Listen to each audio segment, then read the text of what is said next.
Assalamualaikum warahmatullahi wabarakatuh. Selamat datang kembali di kelas saya di kelas Ekonometrika. Hari ini kita akan melanjutkan materi kita pertemuan ketiga, masih tentang analisis regresi. Hari ini kita akan menganalisis lebih lanjut regresi dengan dua peubah. Dua peubah di sini berarti ada satu variabel bebas dan satu variabel tak bebas, atau satu variabel dependent dan satu variabel independent. Jadi satu variabel tak bebasnya dan satu lagi adalah variabel bebasnya. Dalam hal ini materi ilustrasi diambil dari buku Gujarati 2013. Di ilustrasi ini kita akan mengambil populasi sebanyak 60 keluarga. Dalam hal ini materi yang diambil adalah tentang pola pendapatan dan pola konsumsi dari 60 anggota keluarga. Ini adalah contoh datanya, data ilustrasinya.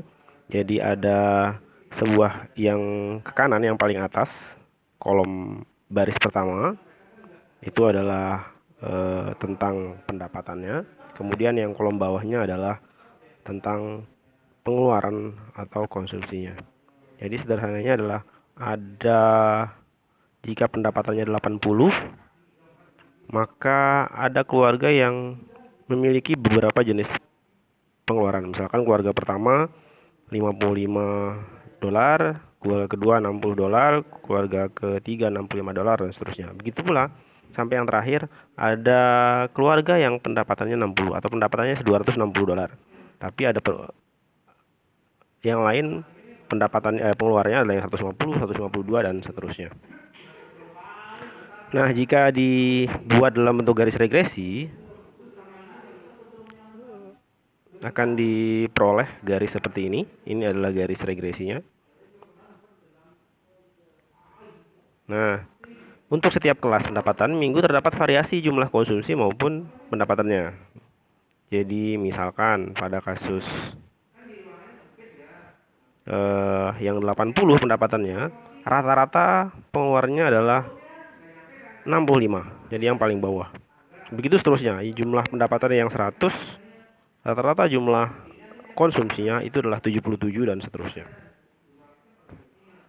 Nah, ke-60 data ini datanya ada 60. Ke-60 data ini jika dilakukan sebuah permodelan regresi disebut dengan permodelan regresi PRF namanya, atau Population Regression Function. Artinya semua anggota populasi diikut sertakan dalam proses regresinya. Nah, ini adalah gambar regresi yang tadi. Nah, konsep dari fungsi regresi populasi atau PRF ini adalah bahwa diasumsikan antara X dan Y itu memiliki hubungan yang linier. Tapi ingat, karena ini PRF, maka data yang dipakai atau yang digunakan adalah data semua anggota populasi, dan itu yang diregresi. Pada praktiknya, kata regresi sendiri memiliki dua makna, yaitu ada persamaan regresi linier. Maksud saya dalam regresi linier memiliki dua makna. Pada praktiknya ada regresi linier dalam peubah, ada juga regresi linier dalam parameter. Nah, asumsi yang kita akan gunakan di sini adalah regresi linier pada parameter dan pada peubah. Tapi kita akan bahas satu persatu, apa itu linier dalam peubah dan apa itu linier dalam parameter.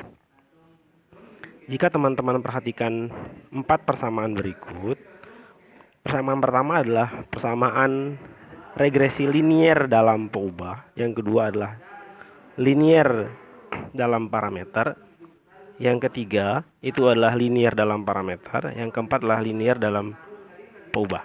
Apa bedanya? Dia dikatakan linier dalam peubah jika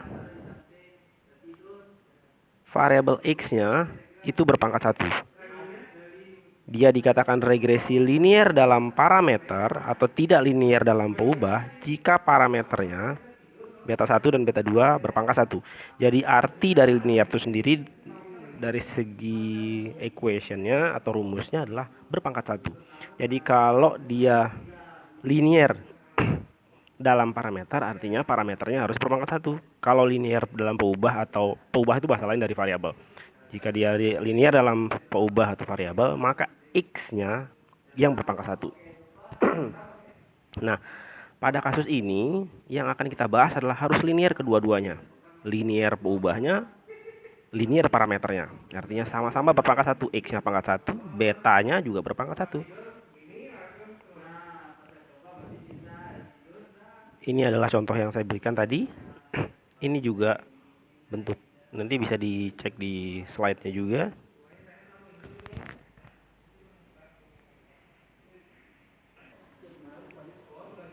Nah, pada praktiknya seperti yang saya sampaikan sebelumnya, ada perbedaan mendasar antara persamaan yang sifatnya deterministik dan sifatnya stokastik. Nah, berdasarkan hal itu,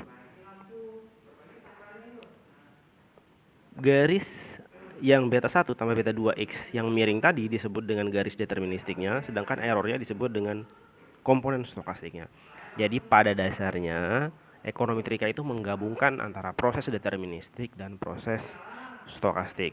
Proses deterministiknya sendiri adalah untuk memforecast atau menebak atau meramalkan, sedangkan proses stokastiknya adalah ketidaktepatan proses peramalan tersebut. Artinya ada errornya, ada kemungkinan kesalahan dalam peramalan. Itu kenapa di narasinya dibilang bahwa tidak semua titik tepat pada garis. Artinya ada kesalahan pada penebakan.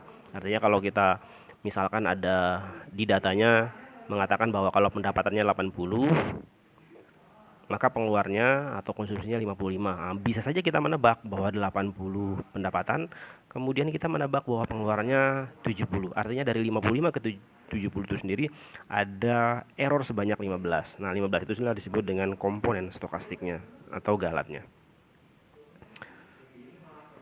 Kemudian ini adalah contoh yang tadi, jika pengeluarannya pendapatannya 80, maka ada yang mengeluarkan 55, ada yang 60, 65, 70, 75 dan seterusnya. Dengan rata-rata jumlah pengeluarannya adalah 65.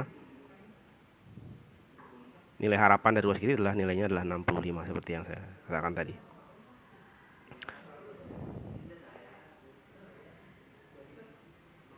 Ini adalah rumus equationnya untuk nilai harapan berapa jumlah pengeluaran dan berapa jumlah pendapatannya. Dengan asumsi bahwa kita berharap bahwa regresi itu punya tingkat kesalahan atau tingkat error atau galat nilainya 0. Nah, pertanyaan berikutnya adalah ketika kita dalam proses menebak atau forecast atau meramalkan, tentu kita berharap nilai kesalahannya itu sangat kecil, bahkan sebisa mungkin nilainya 0. Seperti yang disampaikan di slide sebelumnya. Sebisa mungkin nilainya 0. Yang ini. Sebisa mungkin nilainya 0. Namun pada praktiknya hampir tidak mungkin sebuah persamaan regresi yang sifatnya meramalkan atau forecasting memiliki galat yang nilainya 0. Nah, untuk meminimalisir besarnya galat, maka kita butuh tahu dari mana sih sumber galat yang ada itu. Jadi kalau kita ingin menebak sesuatu dengan benar, kita harus tahu dulu kira-kira dari mana kemungkinan tebakan kita akan salah. Nah, dalam proses ekonometrika, kesalahan itu mungkin berasal dari beberapa sumber. Yang pertama adalah bisa jadi teori yang kita gunakan belum pasti. Artinya misalkan kita menebak bahwa jika pendapatannya 80, maka pengeluarannya 75. Padahal sebenarnya 55. Mungkin asumsi yang kita gunakan, oh dia mengeluarkan sebanyak 75 mungkin karena dia membiayai adiknya untuk kuliah. Padahal pada praktiknya dia tidak membiayai, misalkan. Jadi bisa jadi dari teori yang belum pasti. Kemungkinan yang berikutnya adalah ketidaktersediaan data. Jadi mungkin datanya saja bisa kurang atau tidak memenuhi untuk melakukan peramalan. Umumnya orang kalau menebak atau meramalkan pasti ada dasarnya. Dasarnya adalah fakta-fakta sebelumnya. Bagaimana kalau fakta sebelumnya kurang? Nah, ini yang disebut dengan ketidaktersediaan data atau bisa jadi kurangnya data. Yang berikutnya adalah peubah utama dan peubah tambahan, sifat alami perilaku manusia, ya ini susah ditebak. seterusnya sampai peubah proksi yang kurang berkualitas. Model sederhana mungkin harusnya misalkan regresinya adalah 3 peubah, tapi bisa kita menggunakan 2 peubah, itu juga bisa menjadi sumber galat. Kemudian yang berikutnya adalah kemungkinan hubungan fungsional yang kurang tepat. Nah, bisa jadi kita mendekatinya salah karena kita jagonya misalkan menggunakan regresi linier, kemudian kita paksakan menggunakan regresi linier, padahal harusnya lebih tepat menggunakan regresi non linier. Nah, bisa jadi itu jadi sumber galatnya. Nah, pertanyaan selanjutnya adalah di bahasan slide sebelumnya kita belajar tentang PRF, Population Regression Function atau PRF. Permasalahannya adalah tidak segampang itu kita melakukan regresi PRF. Bagaimana kalau datanya berjuta-juta atau sangat banyak sehingga tidak mungkin kita peroleh datanya. Misalkan kita ingin tahu berapa sih jumlah menebak pendapatan dan pengeluaran orang di dunia ini. Iya, kalau hanya menebak misalkan dosen di UTS mungkin gampang tidak peroleh datanya. Karena mungkin nggak nyampe 1000-an atau hanya 200. Tapi bagaimana kalau misalkan rumah tangga atau jumlah orang yang ada di seluruh dunia? Sangat tidak mungkin kita mengumpulkan datanya. Nah, untuk itu PRF itu bisa didekati dengan menggunakan SRF namanya. SRF itu jadi tidak perlu mengambil semua data orang di dunia ini. Cukup beberapa saja. Itu yang disebut dengan SRF, Sample Regression Function. Nah, misalkan ini data pendataan dan konsumsi diasumsikan berasal dari 60 keluarga. Misalkan PRF-nya adalah 60 keluarga. Tapi ternyata kita tidak mampu mengumpulkan 60 keluarga. Kita hanya mampu sebagian saja. Nah, 60 ini disebut dengan PRF. Tapi kalau ternyata kita hanya mampu sebagian, maka kita mendekati dengan menggunakan SRF. Contohnya ini. Kita hanya menggunakan beberapa saja. Jadi tidak semuanya kita gunakan. Dari 60 keluarga, kita hanya menggunakan 15 saja kah atau 20 saja, tergantung kemampuan kita mengumpulkan datanya dan tentunya dengan kaidah-kaidah tertentu. Regresinya akan jadi seperti ini. Regresi yang garis yang putus-putus itu adalah SRF2, kemudian yang tidak putus-putus adalah SRF1. SRF1, SRF2 itu seperti ini. Ini adalah tabel SRF1. Tabel 2.4 adalah SRF1-nya, tabel 2.5 adalah SRF2-nya. Jadi mencoba mendekati dari beberapa data yang mungkin diambil. Jadi tidak harus mengambil PRF-nya. Pertanyaannya adalah, kalau menggunakan SRF, kita mendekati PRF dengan SRF, orang akan bertanya, SRF mana yang lebih pas? SRF mana yang lebih mendekati PRF-nya atau yang lebih mendekati kondisi aslinya? Maka jawabannya adalah mana SRF yang nilai galatnya lebih kecil. Jadi mana yang nilai tebakannya mendekati nilai seharusnya, maka itulah SRF yang paling baik. Jadi SRF itu sendiri adalah regresi yang dibentuk dari sampel. Seperti saya bilang tadi, tidak mungkin mengambil PRF semuanya. Kemudian digunakan untuk menduga regresi populasi, menduga PRF. Nah, otomatis fungsinya juga sama, fungsinya juga berbeda. Kalau PRF sebelumnya adalah menggunakan YI saja tanpa ada tanda koma di atasnya. Beta 1 juga tidak menggunakan koma di atasnya, beta 2 juga tidak menggunakan koma di atasnya. Nah, YI tanda petik atau koma di atas itu disebut dengan dibaca dengan duga. Jadi YI duga sama dengan beta 1 duga tambah beta 2 duga tambah XI. Jadi kalau menemukan persamaan regresi yang ada tanda duga atau tanda petik di atasnya, itu adalah SRF. Sedangkan kalau tidak ada disebut dengan PRF. Nah, pada praktiknya PRF maupun SRF kadang tidak digunakan istilah lagi, tapi hanya menggunakan istilah regresi linier saja.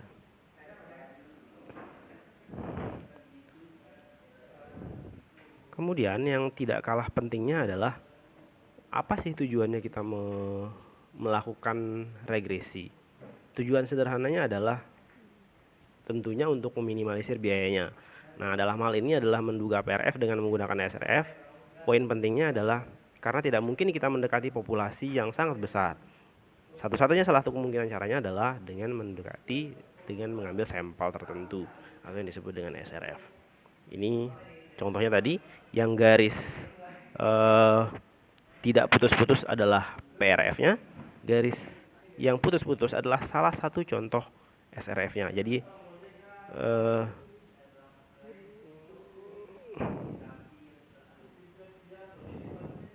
Jadi sederhananya adalah kita mencoba mendekati garis yang ini, yang tidak putus-putus ini, dengan menggunakan garis yang putus-putus.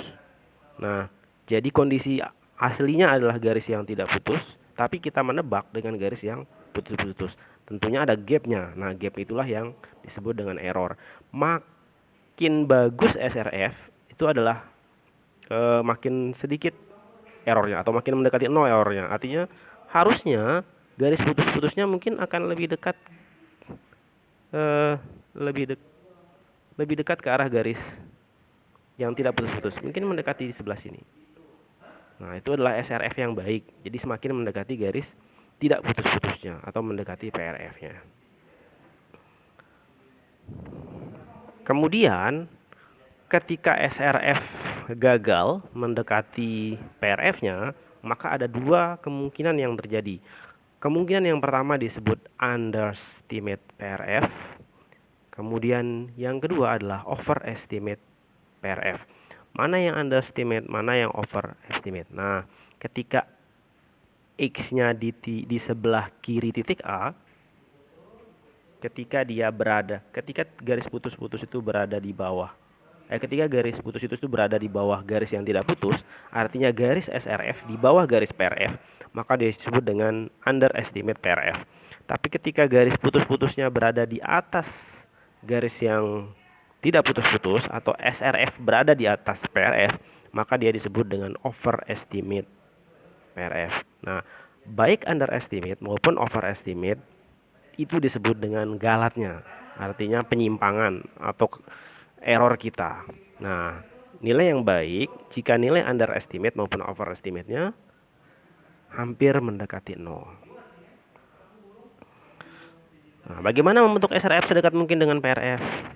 Tentunya kita harus mengecek kembali sampel yang kita gunakan apakah sudah mendekati sampel yang seharusnya. Ini adalah materi untuk slide 3.1. Akan kita lanjutkan di slide berikutnya. Assalamualaikum warahmatullahi wabarakatuh.